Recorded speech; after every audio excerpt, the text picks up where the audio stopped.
like pros. Pretty basic perfect system. Yeah. Because like I didn't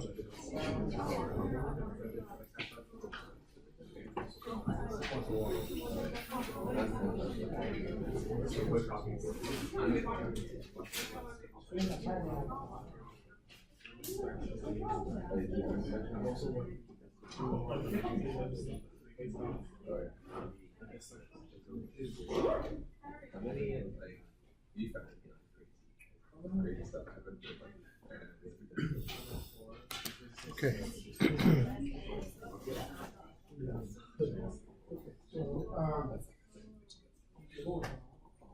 Continuing on local area networks, as we said last time, lands were designed to not be too large in scale. Okay, small number of stations, relatively small number of stations. But especially in the early years of lands, as we need to interconnect computers and proliferation of computers and work required connecting more and more computers, it became necessary to extend the land.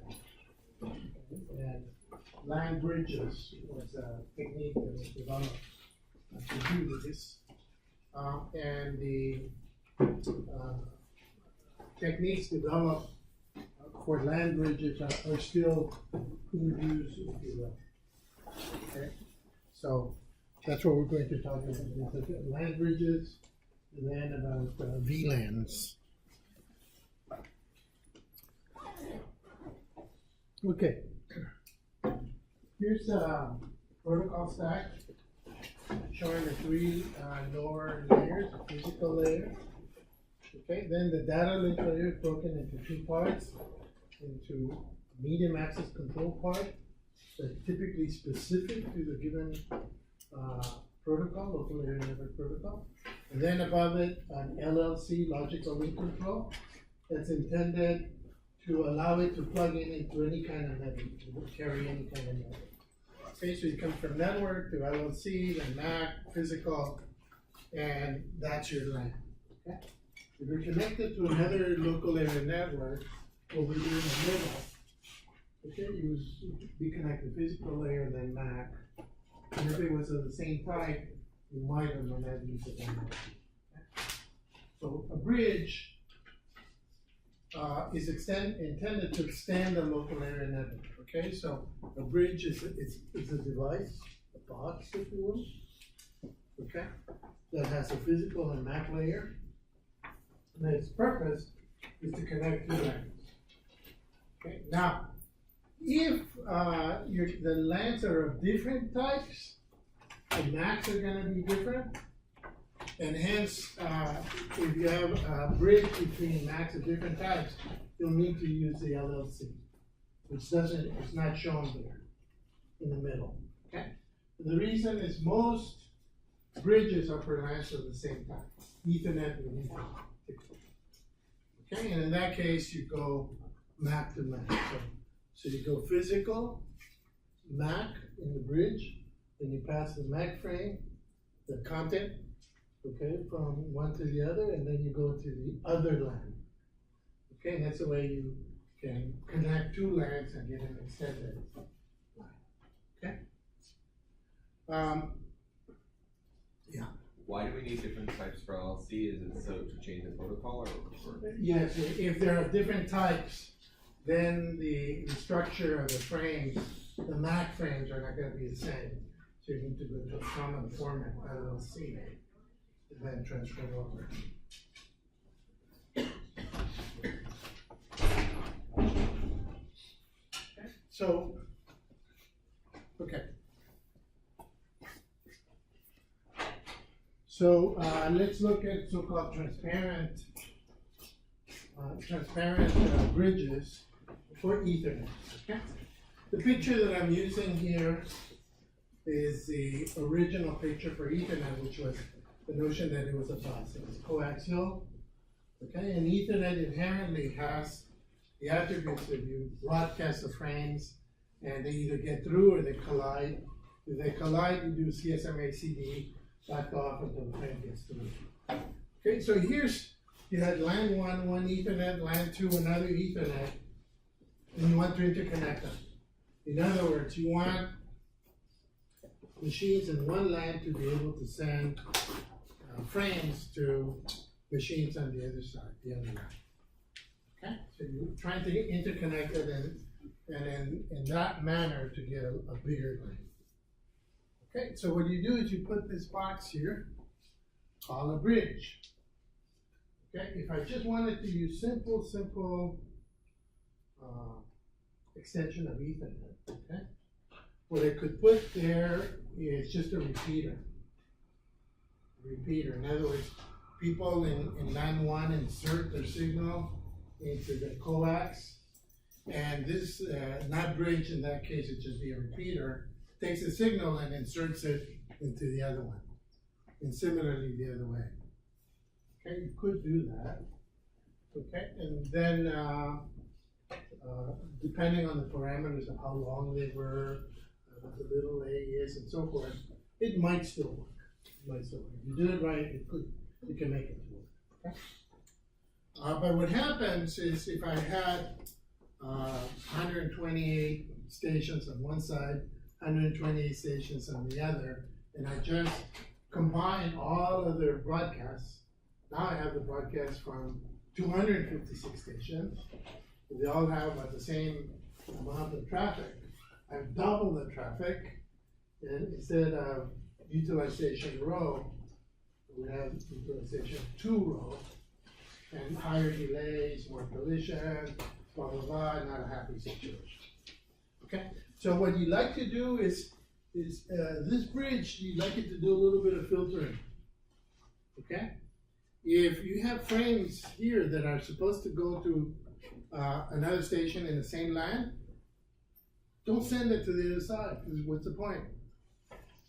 Okay, so this bridge can act like a filter. So frames only go across when they're going to the other LAN. Okay, if they are already in the LAN that they belong, okay, don't send. Okay, and that way you can moderate the amount of traffic that is placed on the other LAN, and hence your utilizations, your loads are not as high. Okay, so what does this guy have to do? Okay, well, it's got to have a table. Gotta have a table. And the table has got to have MAC addresses. Okay, the stations that are present there. Okay, these are 48-bit numbers, right? Gotta have MAC addresses, and what does it need to know? Okay, is it on this side? Is this MAC address on this side or that side? Okay, that's what it needs to know.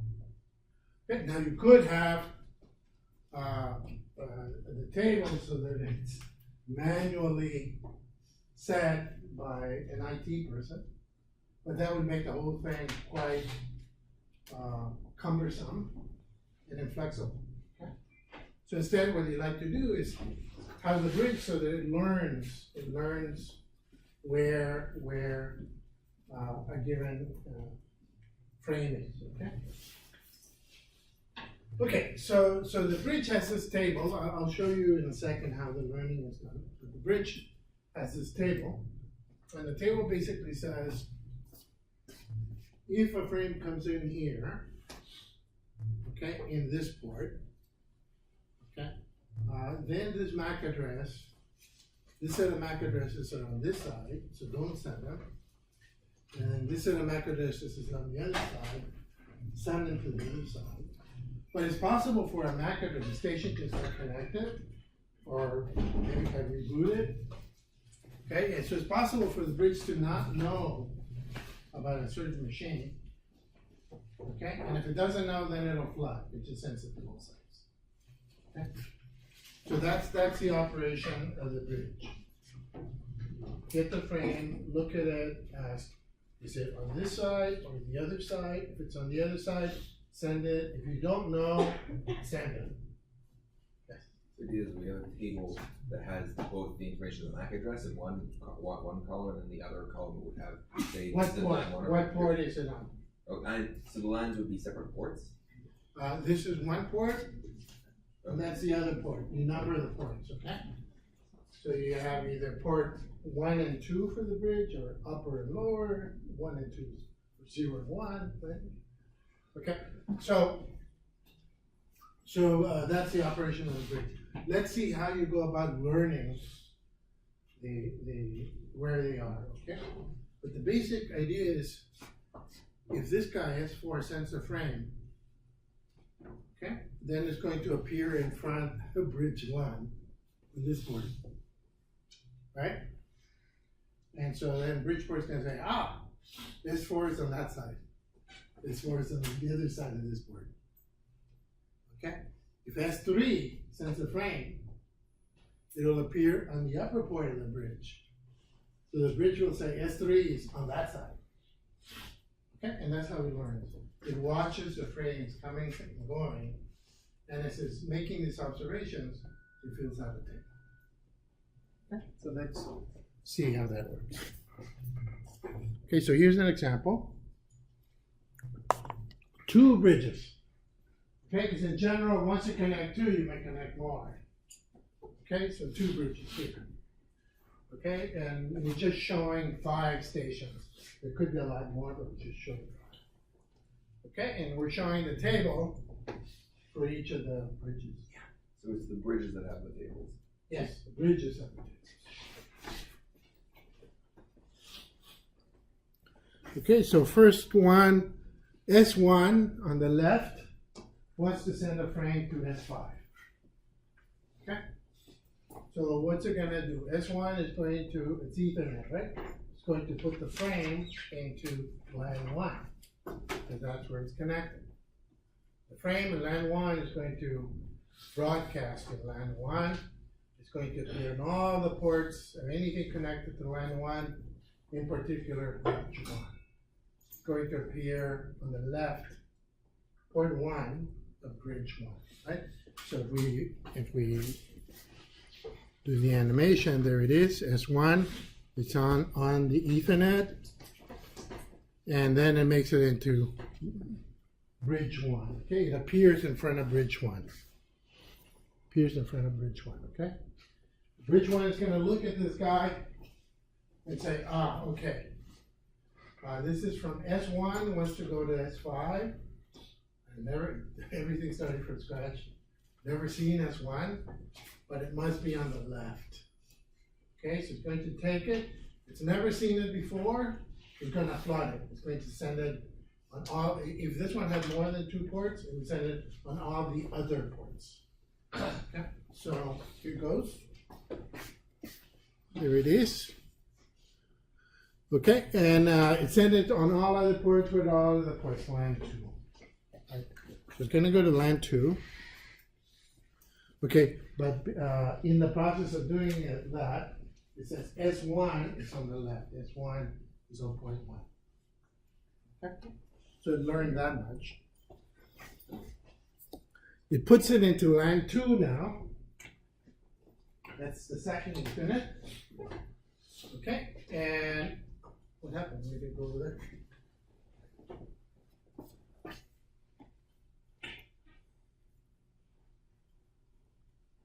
Okay.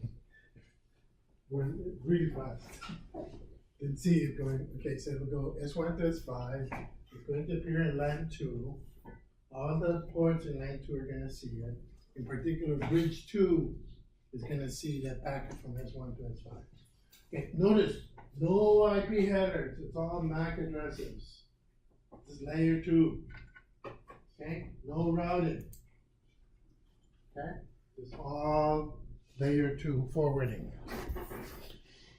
Okay, so there it is. And when B2 sees this frame that's going from S1 to S5, it learns, S1 is to the left, it's on port 1. Okay, it came from that side, so if I have to send something to S1, it's going to be on port 1. So none of the bridges know where S5 is, so they're just sending it to all the things that they're connected to. They're flooding right at first. When they don't know. Once they know where to send it. When they don't know, they're flooding, okay? So there it goes, and it there, and it's put into land 2, land 3, put in there, and S5 mine. Okay? If there were more bridges, this stuff would be propagating everywhere. Okay?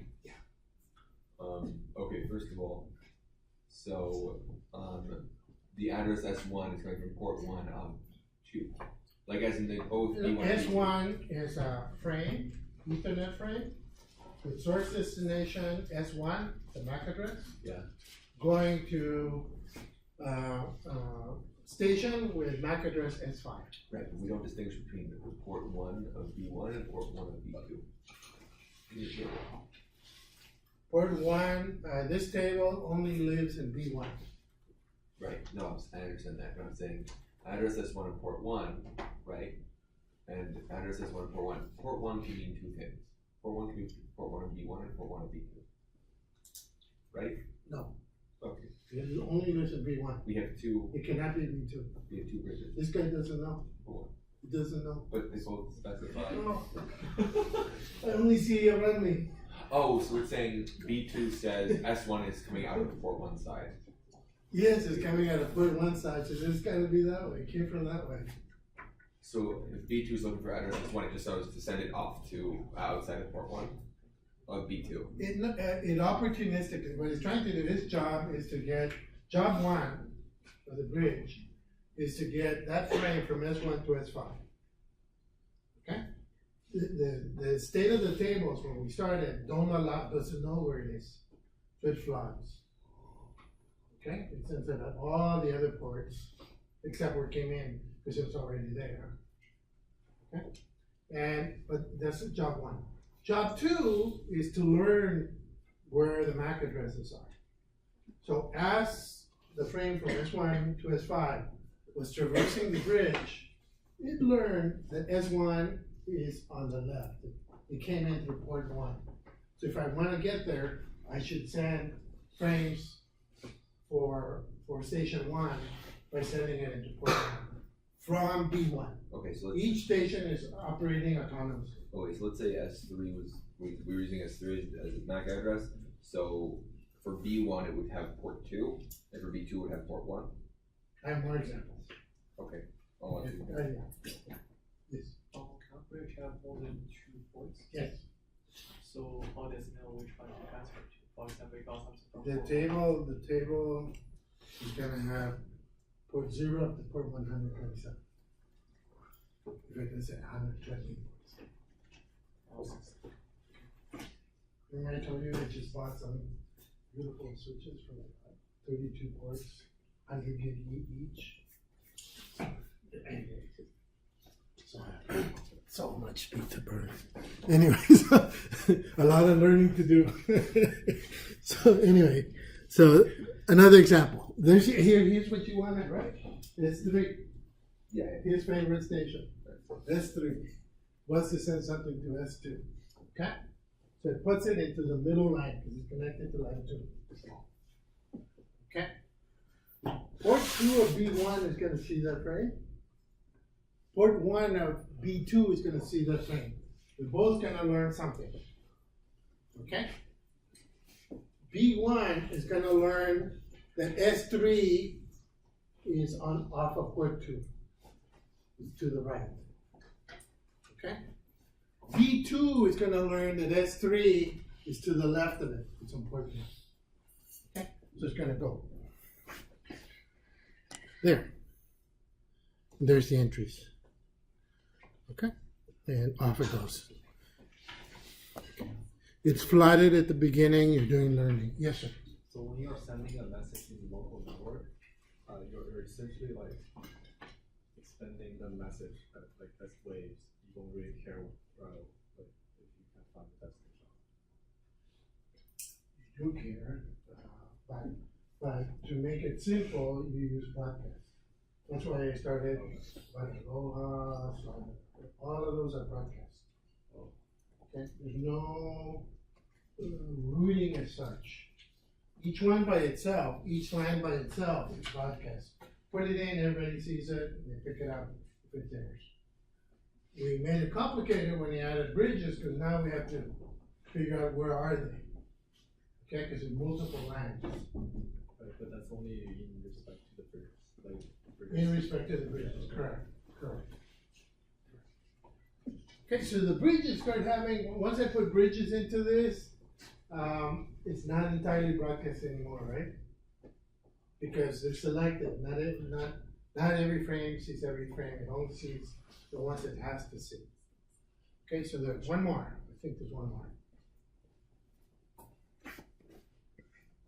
S4 to S3.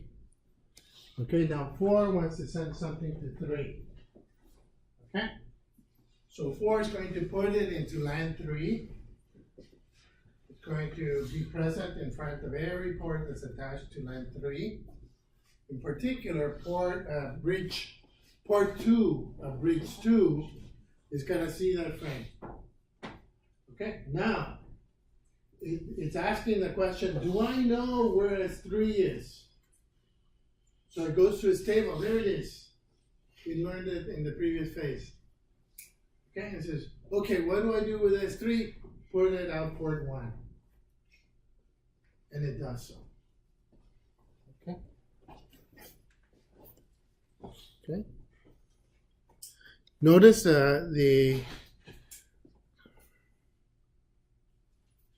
yes. A couple of things. When, and let me go back here. There are two things that happened here. Okay. When the frame S4 to S3 was being examined by B2, first of all, B2 observed S3 is on the other side, but as well, it learned that BS4 is on the right-hand side. So it put another entry. Yes. And if these addresses aren't in the ports, we just do a broadcast each time we add it, and then we say, oh, if we find it, good. If we don't find it, then we move on to the next. Right.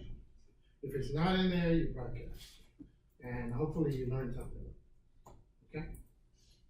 Well, you have to learn something. You learn where it came from. Okay. Now, did you guys? And then S2 to S1. That's a local one there. Okay, it appears B1 is going to learn something.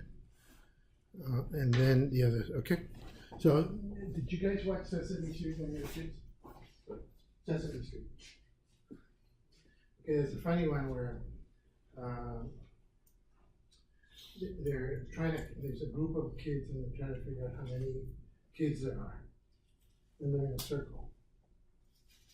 Okay, and it's like 1, 2, 3, 4, 5, 6, 7, 8, 9, 10. So they keep counting because they're in a circle. Okay? Huh?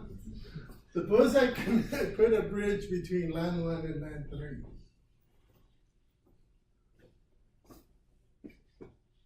What happens? You remember the whole thing about the land was it's on this side? It's on both sides. It's not going to work. You're going to have frames going around in circles. Okay? So, I just have a question, like back to the previous one. I guess I was bored watching it. Yeah, sorry. Yeah, so it was like you mentioned that if the bridge already has a record of where the source is, it won't broadcast it, right? Yeah. So in this case, it's already recognized the fact that it's stopped at B2. Why does B1 have a record saying as for the corresponding to 2? Because it watched it. When it got inserted from B2 into line 2, everything is connected and the line sees the frame. So it used that as an opportunity to learn. But then I wouldn't like send it back. It would just not. No, if it hasn't seen it before, it continues flooding to give others a chance to learn. Okay, and then it adds the entry. Oh, so it learned it when the message was sent to that too, not at B2. Yeah. Okay, so. Okay, so it's called, I adaptive learning, oh, well, okay, you need to do something else, so. Somebody disconnects the machine and goes to the other side, okay? It's gonna confuse the tables. Because the MAC address, remember, it's a physical address, it's attached to the NIC card, okay, to the chip, the Ethernet chip. And so, what you do is you put a timer each time you enter something in the table so that they expire. And then they need to be relearned. Okay? So if you have in your house, if you've got your DSL or cable modem, and then 1 second Wi-Fi, and then Ethernet, and then another bridge down there, like in the basement or something. Okay, if you do a capture of that, you're gonna see some of this bridge stuff. Yeah. Yeah, so I know like for bridges in like the physical layer, but like in IP. No, they're in the data link. Yeah. But like in the IP layer, we have something like the routers. Yes. But they don't. The routers they don't use this kind of method. No, they don't. How do they? Well, remember the question that's gonna be in the final? Data link layers for directly connected machines. Okay, so here, when you have a LAN, you broadcast, they're all directly connected. When you do a bridge, they're still kind of directly connected. Okay, the networking is for machines that aren't connected directly to each other. In particular, it could be on the other side of the world. So you use a net ID for each network, and then you use Internet protocol to get from this network to some other network. Okay? So, well, in terms of pictures, they kind of look the same. In scale, they're very different. Okay? This is really a local area network. Like the routers, they also have a routing table. This is not a routing table. Yeah, right. This is a forwarding table. So how does the routing table like how the routing table is established in routers? It's not using the. And that's in the next section, next week. We're going to talk about routing tables and routing algorithms starting next week. Here is still LANs, local area network. So key thing is LANs, layer 2 data link control, directly connected machines. That's the key message. Okay. So anyway, so what you do with your tables is you put timers with each entry so they expire, you remove it, and then it needs to be reloaded. Yeah. Talking about expiry, is there like a TLC thing where if it runs out of space, where it will like force the out? As I said, this is for LANs, it's not that big. Oh. Okay. There's some metropolitan networks that are trying to use Ethernet, and then they get into issues with addresses. I'll tell you maybe a little bit if I have time at the very end to this lecture. Okay. So what do you do if you have this situation you don't want to go around in circles? Okay, so here, and this can happen, right, in large organizations. Each one has got his own IT guy. Okay, they don't talk to each other for whatever reason. They put in their own bridges and whatever, and you could end up with something like this. This has loops. This has loops, okay? And so what you need to do is remove the loops. How do you remove loops? You disable some of the ports. Which ones do you disable? Well, what you want is if you're going to be broadcasting it, you don't want things to go in circles, it should be a tree. Right? If you insert, you alright? Is it from data structures or what? Trees, trees. I don't know if he's happy or about that. We'll watch him closely. So what you want to do is if you have a tree, you can insert a frame, and then it'll propagate reach everybody that's attached to the tree, but not those circles. So what you want to do is embed a tree into this network of bridges, okay? And that's called spanning tree algorithm, okay? STA. Okay, so I'm going to just describe for you how the algorithm works, and then I'll show it as an illustration for you, okay? But I won't hold you to learning the algorithm, but here's how it works, okay? So it depends on the bridges having numbering, okay? Each bridge has a number, okay? And the ports in each bridge also have a number. And hence, in principle, you can order them as to who's first. Okay, and there's situations where you get ties, and then you use a who's first as a tiebreaker. Okay? Okay, so first you have to figure out, select the root tree among all the bridges. Okay? So, one out of all the bridges, one is going to be it. It's kind of like the root, if you will. Okay? And with it, it's the one with the lowest ID. Okay, it's the one with the smallest number. Okay, so you're going to, how are they going to find out?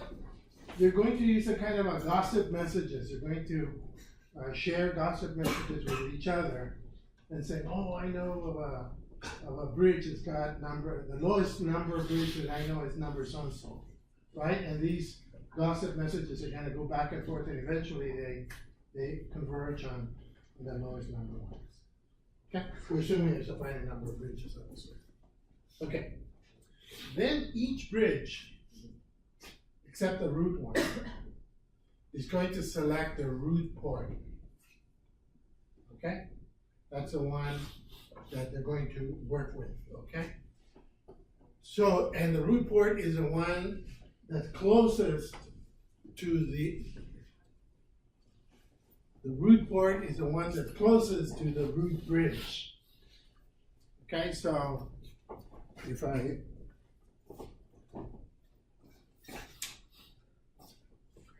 suppose I've already established that this guy's a root bridge, then here's a bridge over here, and it's got a couple of ports, okay? Then it has to pick its root port. It's going to pick the one that's closest, let's say this one. Okay? Again, how does it find out? There's a sequence of messages that are exchanged amongst the gossiping messages that are exchanged amongst connected bridges saying, okay, I am distance so-and-so from the bridge. Okay? Okay, so then, and if there's a tie, again, here we come in, pick the lowest port number. Okay, so if those two ports were tied, you pick the one with the lowest number, and that's why there's no ambiguity. Okay, so then there's the bridges. Now, then each land, okay, is going to select its designated bridge.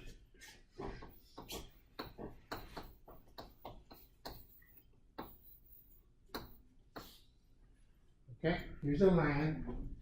It has choices. It's got two bridges. Which one should it use? Okay, it picks the one with the shortest path to the root bridge.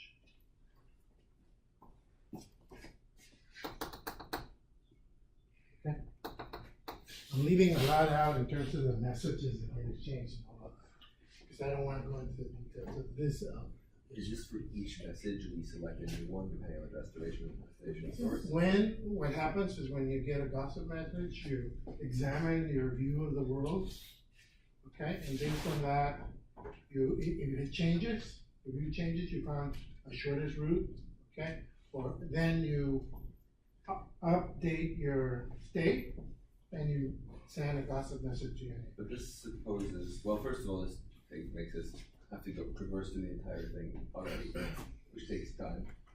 And also, I mean, we have to know the entire. No, you don't know it, you learn it.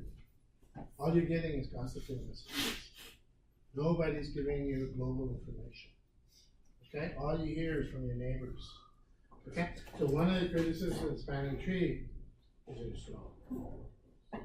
Okay, but 30 years ago, for what you needed, it was plenty fast. Okay? But now it is slow. So it's being replaced. Okay. So you continue this until you settle. All of these are done, and then what you do is each bridge will have. Each bridge will use exactly one port to feed into the network. Okay, so let me give you an example, okay? So I alluded to the messaging, constant messaging that takes place, okay? And so each switch sends a message to its neighbors with the sender ID, ID of the presumed route, and distance to the presumed route, okay?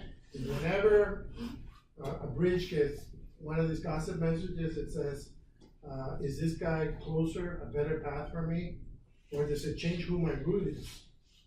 Okay? And it updates and then eventually converges. If the number of bridges is finite, which it is. Okay. Let's do an example. So here, we color coded everything. Okay, and the bridges are B1, B2, B3, B4, B5.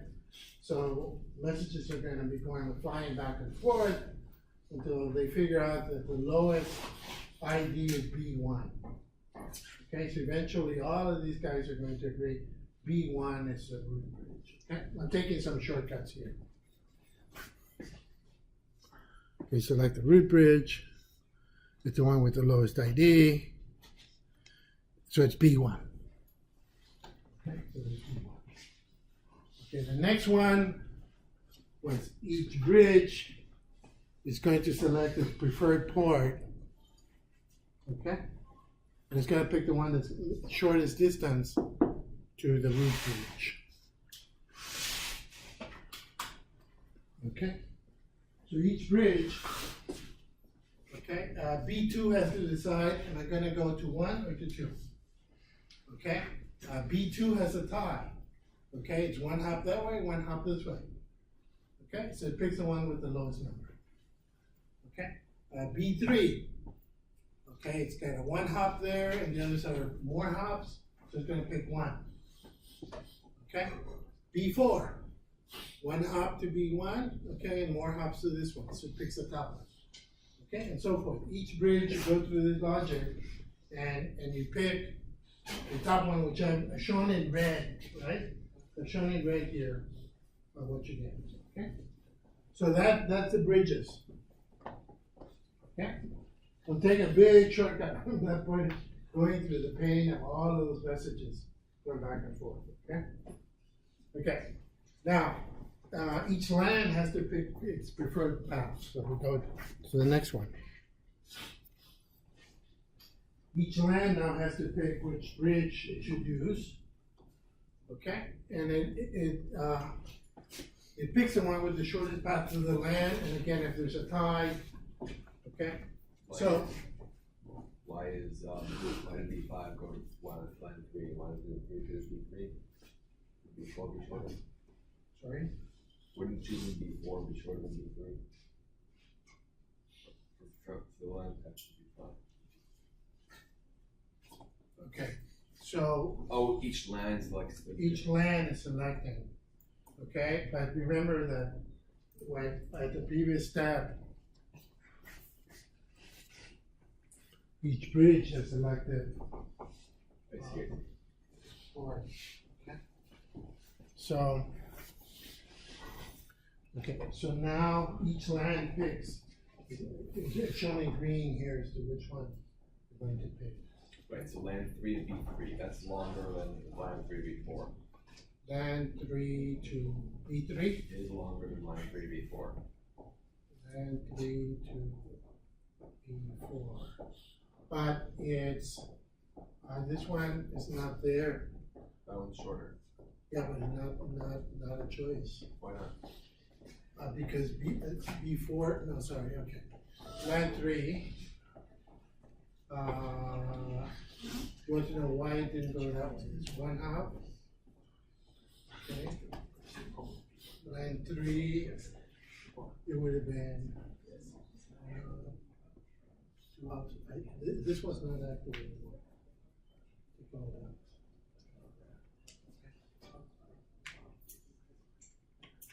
It got put out of commission Oh, you in just, the previous step. oh. Oh, okay. Okay, so you picked, what you picked, you went to B3. Why is it out of commission? Because you're pruning chords as you go, so as to embed the tree. We never, we're out of commission. Sure we did, when we picked, in the previous step, B4 had to pick between those two. But B3 didn't do that for 2 and 3? Let's see. Let's see. Let's replay. What step is this? Sorry, I went the wrong way. There, okay. Let me go back. Okay. Okay, so you pick the root bridge. You pick the root port. Each bridge picks the root port. Okay, as the shortest one.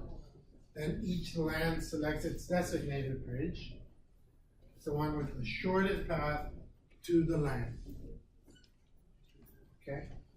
And the designated port connects the land and designated bridge.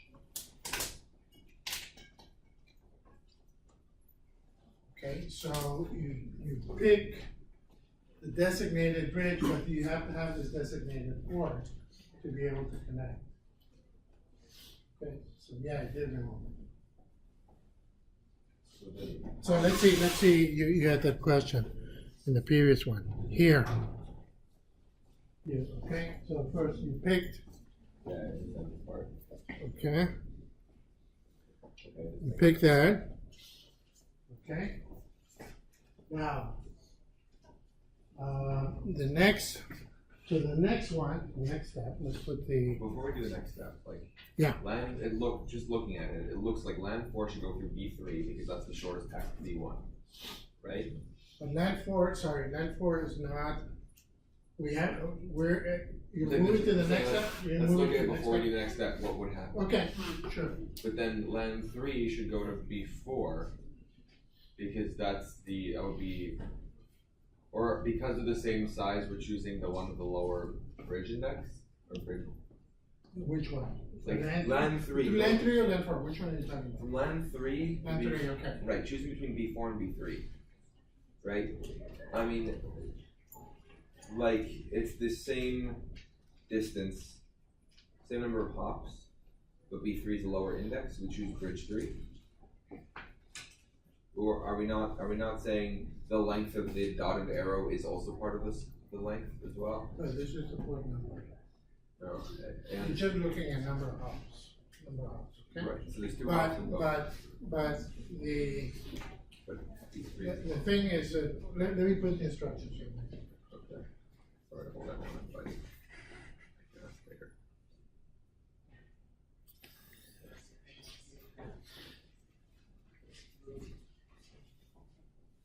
Oh, that was the previous one.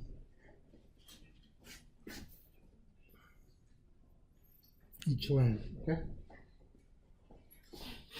Each line selects its designated bridge. Okay, let's go.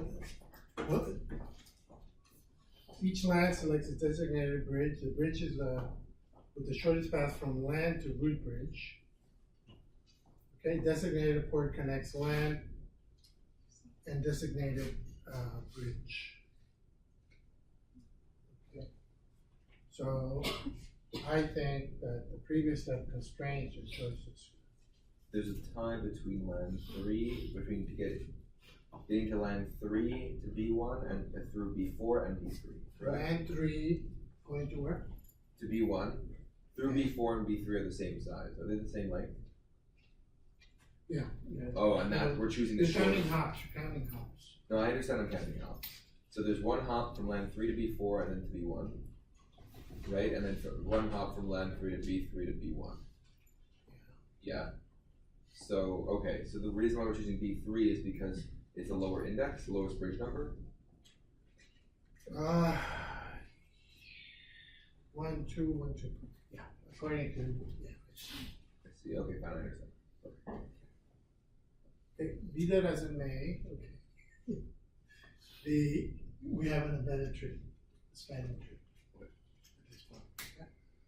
Now, what's gonna happen is these boards are blocked. You're not allowed to use them. Okay? You're not allowed to use them. And now using the bridging protocol, and now the learning algorithm will also work. Okay? Because you won't have loops. So now the learning algorithm will work, the lands will work correctly, okay? But if you in this case with the 2-port bridges, maybe it's not a big deal, but if you buy these boxes with 32 or 64 ports, okay, and after you do your spanning tree, many of them are blocked, and if they're high speed and expensive, you're not happy. Okay? So you want to do better, and so you go to virtual lands. Okay, so let me, here we have a bridge or switch, we have machines in different floors, and the obvious thing, if it's like a closet, you have a wire to each one, okay? And here you can distribute, everybody can see everybody's frames, okay? Or you can, if you want to know where S1 is, you essentially direct it on this board. Okay, now, what happens if, okay, so that's the physical partition. But what happens if each floor has different organizations? It's got accounting, it's got HR, it's got engineering, okay? And a concern that happens sometimes is you don't want some machines to have access to some of the databases or some of the computers, okay? And so you actually want it so that you can't even connect, you can't even send packets there, okay? And here I have an example where, for example, I want the guys in the yellow group to see each other's packets, they're going to connect to the same servers and whatever, but they should be able to see the purple one, okay? And so I need to partition them a different way, and one way is to assign colors to the ports. For example, the yellow ones that I was talking about before, you can see 7, 4, and 1 in the bridge. Those ports go to those groups, and so when you see a frame there, you send it out that port, okay? So you recolor, if you will, the ports so that they correspond to each other, okay? But if you move one of these machines, then you have to go into the switch and start rejigging what's connected to what, which is cumbersome, okay? And so what you do is instead you use little tags. What you do is every Ethernet frame, okay, after this destination and source address, you put in this 32 bits, okay, 4 bytes, insert it in there. Here you put this number 0x8100 to say I'm using VLANs. Then there's a number of bits here for priority and whatever. There's a VLAN ID. So that yellow group has a certain number associated with it. Okay? So when a frame goes into the switch, it checks the VLAN ID. Where are there machines that correspond to this color? Okay, and then it broadcasts the frames of those ports. Okay, so this is a virtual way of creating creating different groups that see different groups of frames. Is that clear? Okay, this is not covered, this particular stuff is not covered in the book, okay? So I gave you the Wikipedia 802.1, 802.1Q, I think.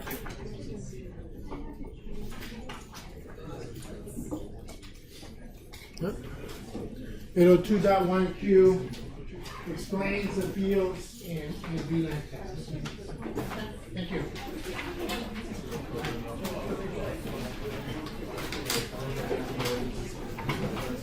So, which step does the routers, the bridges, mark ports as not usable? At the very end. Okay. So until up to that point, they're... Yeah, because you're still learning, right? So things can change on that. And in the diagram, there were there were multiple bridges with ports with dotted lines that were colored. All those bridges are marked as unusable. At the end, yeah. Okay, thank you.